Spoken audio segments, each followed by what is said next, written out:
এগিয়ে চলল সময়, চলতে থাকল ব্রিটিশ বিরোধী বিপ্লবী কর্মযজ্ঞ ও স্বদেশ রক্ষার প্রচেষ্টা। সিমলা ব্যায়াম সমিতি হয়ে উঠল স্বাধীনতা সংগ্রামীদের অন্যতম স্বদেশে আনার বিপ্লব তীর্থ।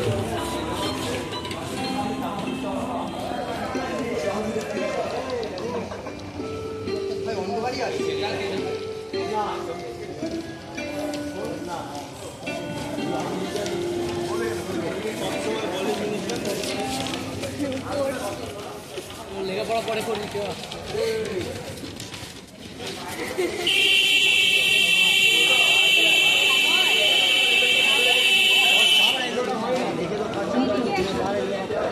বাঙালি প্রধান পার্বণ তথা প্রধান উৎসব।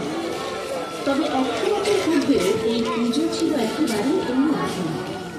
মা দুর্গা ছিলেন মূলত বোনেরাই বাড়ির অন্তঃপুরে বন্দী, উচ্চবিত্ত সমাজের মধ্যে সীমাবদ্ধ জগৎচরণ।